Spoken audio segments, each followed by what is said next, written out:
अभी डूंगरी बांध एक सवाई माधोपुर में बहुत बड़ा आंदोलन चल रहा है। मैं यात्रा को छोड़ के तो उसमें नहीं आ सकता क्योंकि यात्रा मैं सुबह चालू करता हूं। लेकिन जिस दिन डूंगरी बांध को लेकर अंतिम फैसले की डेट तय कर जो भी वहां आंदोलन करता है, जो भी क्षेत्र गांव के लोग हैं, वो ये फैसला करे, तय करे कि आज हम ये कर रहे हैं और आज हम फैसला लेंगे। क्योंकि आपने पहले पंचायत करी, अभी आपकी 27 तारीख को पंचायत है। मैं चाहूंगा ज्यादा से ज्यादा लोग इस 27 तारीख की पंचायत में पहुंचे और 27 तारीख की पंचायत में ही आर पार की लड़ाई की घोषणा करते हुए मुख्यमंत्री को चेतावनी देते हुए एक डेट तय कर लें। और मैं तो ये कहता हूं कि जो नगर फोर्ट में जो रेल यात्रा रैली की जो सभा करने वाला हूं, उस दिन को ही तय कर ले और उसका प्रचार प्रसार चालू कर दे।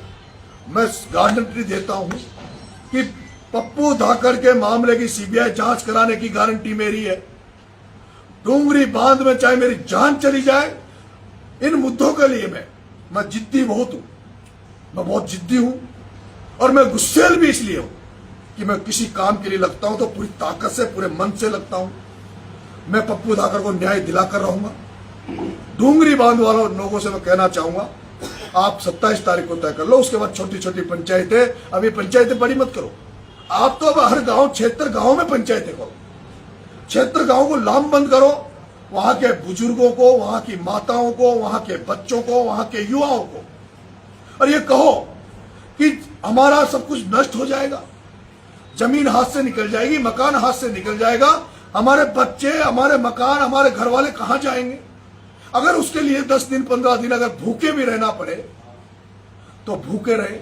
मैं कहूंगा आज 27 तारीख को ये घोषणा करें आप लोग। 27 तारीख को जो वहां जो आंदोलन करता है, एक दिन का पूरे क्षेत्र गांव में व्रत रखो। आप व्रत रखो, पूरे क्षेत्र गांव में सुबह शाम का चूल्हा ना जले।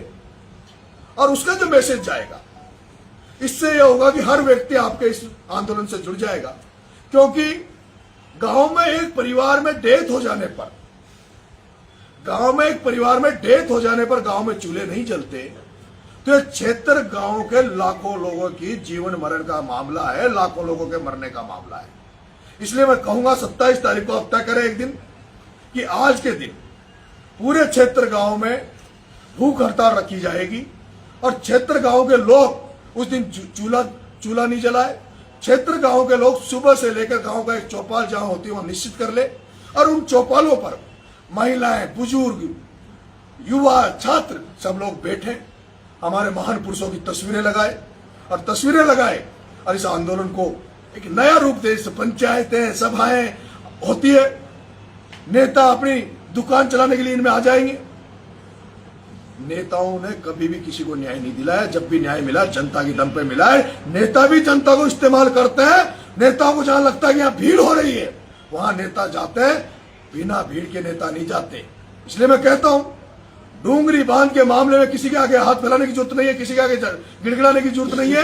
क्षेत्र गांव के जो पटेल हैं, हर गांव से 5-5 पटेल सेलेक्ट कर लो, 5-5 पटेल सेलेक्ट कर लो। सर्व समाज को साथ लेते हुए वो 5 पटेल जो कमेटियां बनेगी, मैं कहता हूं डूंगरी बांध तो बचेगा ही बचेगा।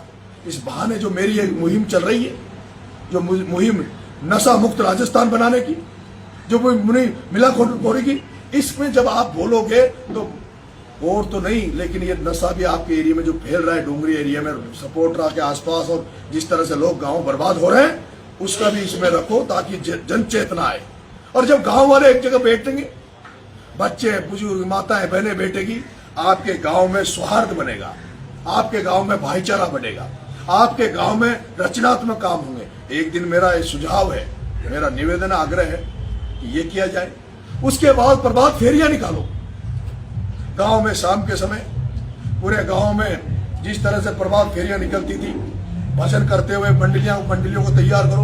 वो भजन मंडलियां गांव में घूम कर इस डूंगरी बांध के मामले को बढ़ाएं। और मैं कहता हूं, नगर फोर्ट में मेरी जो जन क्रांति सभा होगी, उसमें हम फैसला